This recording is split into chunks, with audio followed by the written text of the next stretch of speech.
அனைவருக்கும் வணக்கம். Option tricky trade channel மூலம் உங்களை சந்திப்பதில் மிக்க மகிழ்ச்சி அடைகிறேன். நான் உங்கள் சந்தோஷ். நான் செபியில் பதிவு பெற்ற பங்காளர் கிடையாது.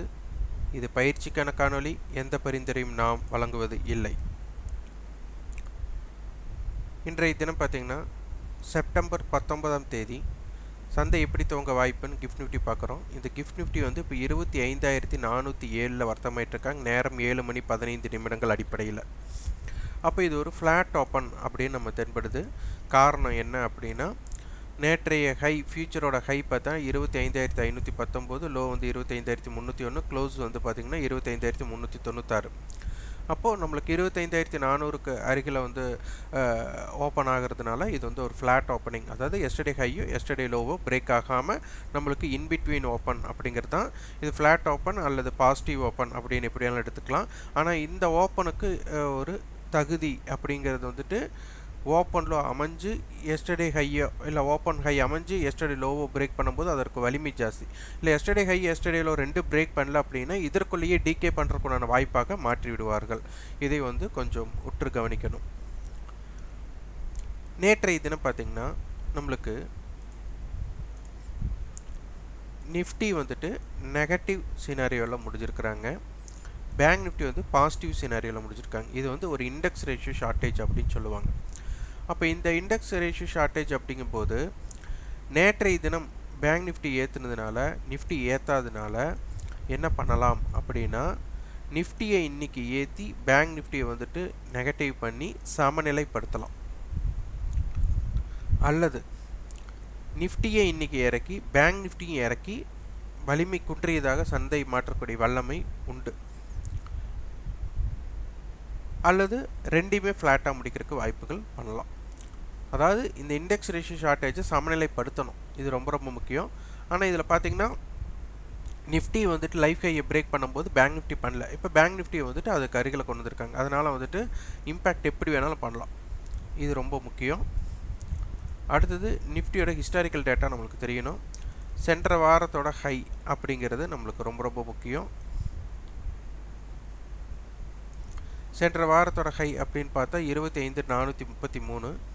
சந்தை பார்த்திங்கன்னா அதற்கு மேலே நேற்று வந்திருக்காங்க. ஆனால் நிலை பெறாமல் சந்தை வந்துட்டு முந்தைய நாளோ 16ஆம் தேதியோட லோ 25,336, நேற்றையனா அதற்கு முந்தைய நாள் 25,352, அதற்கு முந்தைய லோ நேற்றைய லோ 25,285. ஆனால் க்ளோசிங் வந்து பார்த்திங்கன்னா இந்த கடந்த 2 நாட்களுக்கு லோ என்ன வச்சுருக்காங்களோ அதற்கு மேலே வந்துட்டு க்ளோஸ் பண்ணியிருக்காங்க.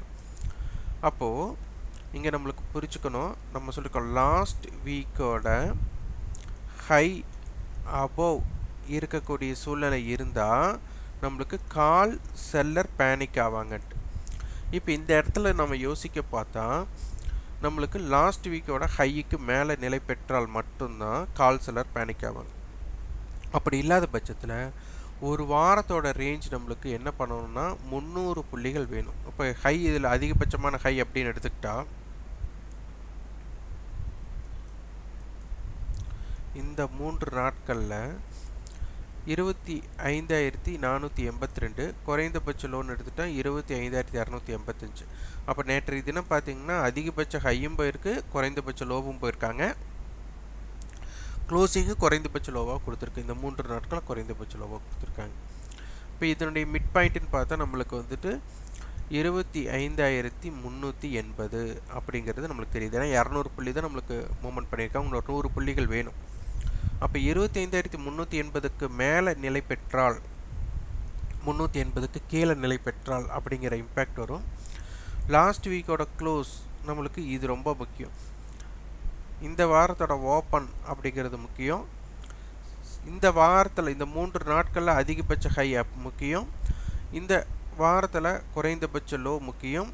அதே போல் வந்துட்டு நம்மளுக்கு போன வாரத்தோட ஹை முக்கியம். அதே மாதிரி போன வாரத்தோட லோ நம்மளுக்கு தூரமாக இருக்குது. அப்போது மார்க்கெட்டை பொறுத்தவரை இந்த சினாரியோ தான் நம்மளுக்கு அருகில் இருக்கக்கூடிய லெவல்ஸ். இது ரொம்ப ரொம்ப முக்கியமான ஒன்று. இதை உற்று கவனிங்கள்.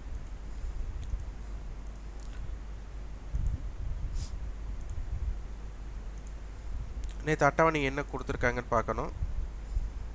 அட்டவணை வந்துட்டு 25 400 கால், 25 500 கால், 25 400 புட் அப்படி கொடுத்துருக்காங்க. 25 450 கால், 25 300 புட்டு கொடுத்துருக்காங்க. இது பார்க்க போனால் ஒரு மல்டிபிள் ஹெட்ஜ் கொடுத்துருக்காங்க. அதில் 25 400 தான் இம்பேக்ட் பண்ண போகிறாங்க. 25 400க்கு மேலே இருக்கிறதும் கீழே இருக்கிறதும் ஒரு இம்பேக்ட் ஜோனாக மாற்ற போகிறாங்க. ஆனால் நம்மளுக்கு க்ளோசிங் வந்து என்ன கொடுத்துருக்காங்கன்னா 25 350 கொடுத்துருக்காங்க.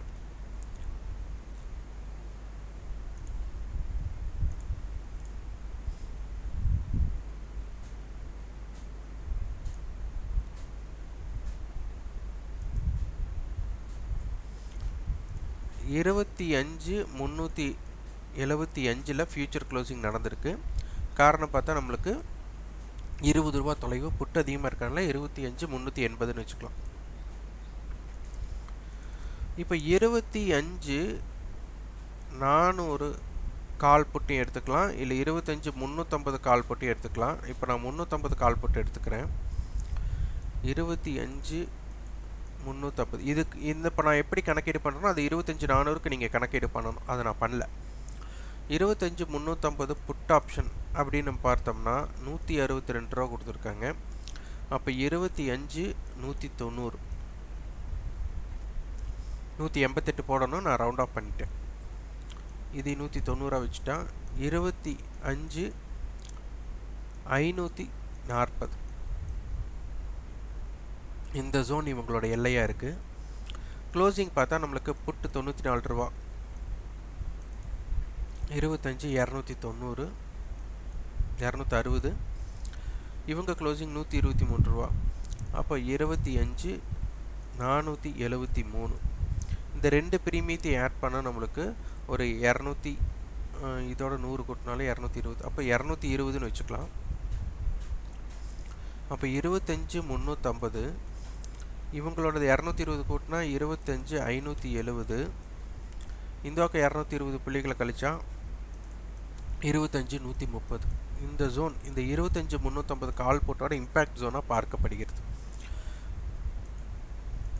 இம்ப்ளைட் வாலிட்டி எப்படி இருக்குன்னு பார்க்கலாம். இம்ப்ளைட் வாலிட்டி வந்து நம்மளுக்கு கால் சைடு 17, புட் சைடு வந்துட்டு இதாக இருக்காங்க. இப்போ புட் சைடு வந்து நம்மளுக்கு அதிகமாக இருக்குது, கால் சைடு கம்மியாக இருக்குது.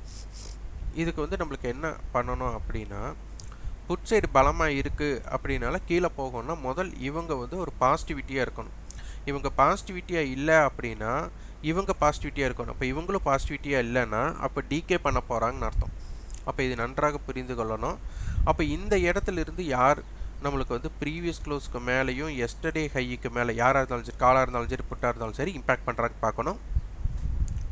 அப்போது இம்ப்ளைட் வாலிட்டி இன்றைக்கி 9:15 3:30க்குள்ளே இந்த இம்ப்ளைட் வாலிட்டி 0 பண்ணணும்னு அர்த்தமணியாக இருக்கிறவங்க. இப்போ அர்த்தமணியாக இருக்கிறவங்களோட ப்ரைஸ் என்ன பண்ணியிருக்காங்கன்னா 110 ரூபா அந்த ரேஞ்சு நம்மளுக்கு கொடுத்துருக்குறாங்க அர்த்தமணியாக. அப்போ இந்த அர்த்தமணி எந்த அர்த்தமணியாக இருந்தாலும் அர்த்தமணி ஸ்ட்ரைக் இப்போ 25 400 25 450 அர்த்தமணியாக வரும்போது அவங்களோட ப்ரைஸ் இதற்கு கீழே தான் இருக்கணும். அப்போ இது எப்படி மீட் பண்ணுறாங்க அப்படிங்கிறதை உற்று கவனிங்க. இம்ப்ளைடு வாலிட்டியை சடனாக கம்மி பண்ணிட்டா ரெண்டுமே டிகே பண்ணுவாங்க. இந்த ரெண்டுமே டிகே பண்ணும்போது ஆப்ஷன்ஸ் பையர்ஸ் வந்து கொஞ்சம் ஒதுங்கி இருக்கணும். இப்போ காலையிலேயே ஏதாச்சும் ஒரு 9 8 ஒரு 12 மணிக்குள்ளேயே 5க்கு கீழே கொண்டு போயிட்டாங்கன்னா ஆப்ஷன்ஸ் பையர்ஸ் இன்றைக்கி ட்ரேட் பண்ணாமல் இருக்கிறது நல்லதாக இருக்கும். ஏன்னா 95% நம்மளுக்கு சாதகமாக அமையாது, 5% என்ன வேணாலும் அமையலாம். அது ரொம்ப ரொம்ப கவனமாக பார்த்துக்கணும். அதுக்கப்புறம் நம்ம ட்ரேட் பண்ணால் நம்ம லாஸ்ட் ட்ரேடிங் ப்ரைஸ் என்னவோ அதே ப்ரைஸில் இருக்கிற மாதிரியே ஒரு ஃபீல் வந்துடும். அதனால் இதனை நீங்கள் நன்றாக கவனிக்கணும். 25 350 கால் ஆப்ஷன்ஸோட இருக்கிறதுலே அதிகபட்சமான ஹை அப்படின்னு பார்த்துட்டா நம்மளுக்கு 188 190 இந்த ரேஞ்ச் கொடுத்துட்டாங்க.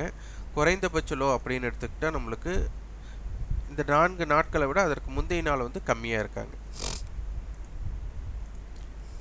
25 350 புட் ஆப்ஷன் பார்த்திங்கன்னா நம்மளுக்கு அதே மாதிரி ஹை அதே மாதிரி கால் வச்ச மாதிரியே இருக்காங்க.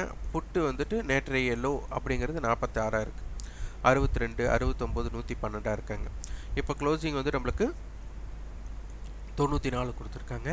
இதை வைத்தும் நீங்கள் வந்துட்டு ஒரு ஜட்ஜ் ஆய்வு செய்து இதற்கு தகுந்த மாதிரி பண்ணணும். ஏன்னா ப்ரீமியம் வந்துட்டு அர்த்தமணியே கரையணும், இதுதான் கான்செப்டை வச்சு இது பண்ணுறாங்க.